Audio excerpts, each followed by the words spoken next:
Welcome to Katawag from the Divine Comedy by Dante Alighieri, a podcast exploring the fascinating world of spiritual and allegorical journey, which means full of symbols and deeper meaning about life.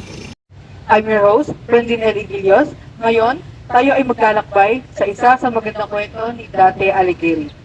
Let's all welcome our beautiful and handsome guest, Miss Bridget Cadicales, Generous Tipigao, Carmela Di Malanta, and Maybelline Anyes.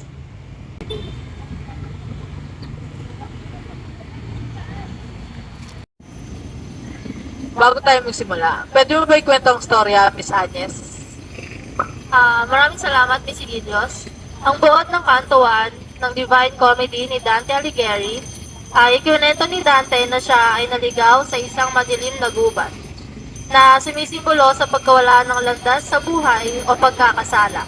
Siya ay natakot at nalito at hindi niya alam kung paano siya nakakarating doon. Habang sinusubukan niyang makalabas sa gubat at akyatin ang isang burol patungo sa liwanag, hinarang siya ng tatlong mababangis na hayop.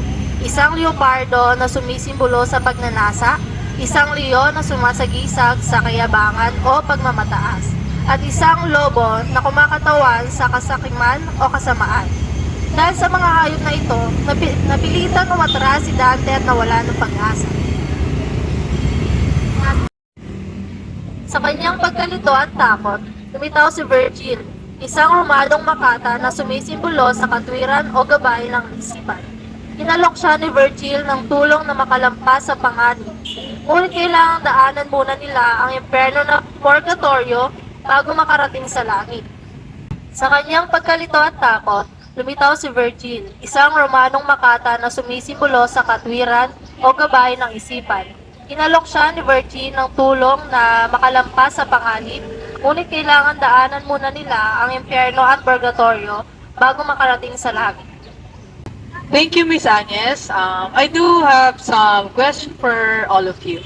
Number one question. What might be the dark forest represent in today's world? In your own experience and opinion. Miss Pigao? Para sa akin, ang Dark Forest, nire-relate ko to sa based on true story ko. Hiniwan kasi ako ng... Hiniwan kasi ako ng mama ko. Hindi ko alam gagawin sa sarili ko. Hindi ko alam kung sino ko paniniwalaan sa mama ko ba or papa ko. Sa akong broken family, and feeling ko na sa Dark Forest ako. And sarili ko na lang ang kakampi ko. So, ayun, ako din naman parang nasa dark forest kasi simula nung nawala yung tatay ko, parang napakadilim na ng flow ng buhay ko, ganun. Napunta na ako sa ganitong bisyo, ganto, ginagawa ko na yung mga di ko ginagawa noon. Kaya, I think nandun ako sa dark forest na yon. Second question is, who could be the three beasts be in a modern context? Para sa akin, yung tatlong hayop na binanggit dun sa kwento ay nare-relate ko siya sa panahon ngayon. Dahil sa politician. Sa politician kasi, mahilig sila magsalita ng hindi totoo. Magaling sila magpanggap, magpakit ng tao.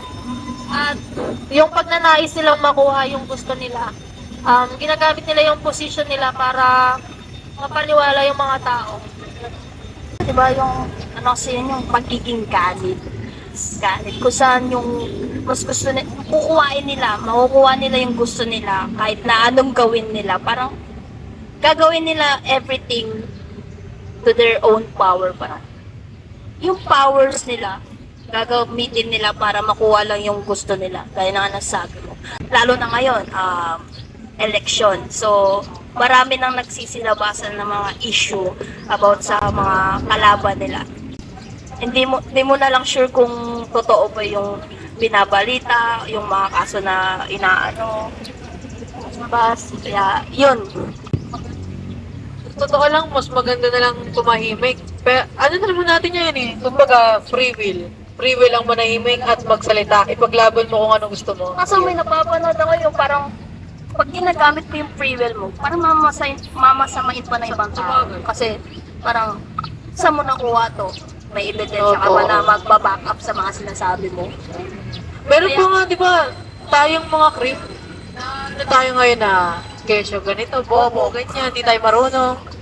Di marunong mag-PDF, di marunong mag-microscope. Yun ang Marirelate hirap eh. talaga eh. Pero, alam naman sa sarili nyo yung totoo at hindi. Kaya, Tsaka wag sanang i-generalize na. Totoo. So, pwede sabihin namin na politicians is a embodiment of the three P's about sa divine comedy. Pero hindi naman lahat. tama. So, sana all. Okay. Thank you. Thank you for the wonderful answers. Number 3. Who will be the modern version of the Virgil and why? So, sino? Ikaw na? For me, the Virgil of my life is my family. Kasi, kaya ako nasabing Virgil sila kasi sila yung tumatama sa mga pagkakamali ko nagagawa sa buhay ko. And lagi silang nandyan para gabayan ako. And, Sa akin, kasi si Virgil, di ba, naging simbolo as a guide sa story. For me, family, pwede. Oo, family, si God. Huwag natin iwawala si God. Kasi siya yung pinaka-highest na guidance natin sa lahat ng ginagawa natin. And also, for me, is yung mga friends. So, hindi ako naniniwala na yung friends is kung sino yung mga friends mo, makikilala ka bilang ganon ka din na tao. Nasa sayo yun kasi sa pagpili mo ng kaibigan. So, for me, friends, family, and God. Host. Pinadami pa. Sa akin, katulad yung mga sinabi nyo, tama ko yung lahat eh. Kasi, yung mga support, kumbaga, ang tawag natin sa family, friends, o kaya kahit sa jowa, di ba? Mga ganyan. Wala. Manoli na miss pa. Wag mo i-miss. Ganito kasi, sila yung, parang bumubuo sa atin. Kumbaga, kung sino tayo at ano tayo ngayon, kung wala sila, hindi tayo Hindi wala ka. Sige, ikaw na. Okay. So, ayun na nga. Family, friends, and everything ang bumubuo sa atin kaya. Virgil. So, yun no. Thank you po sa lahat ng mga opinion at share yung story. And that's a wrap on our exploration of Canto 1 from Divine Comedy by Dante Alighieri. Join us to the next time as we dwell into another fascinating tale in the world. Thanks for listening. Thank you, sir. Thank you. Gusto na. Siya po ang cameraman. Sarap!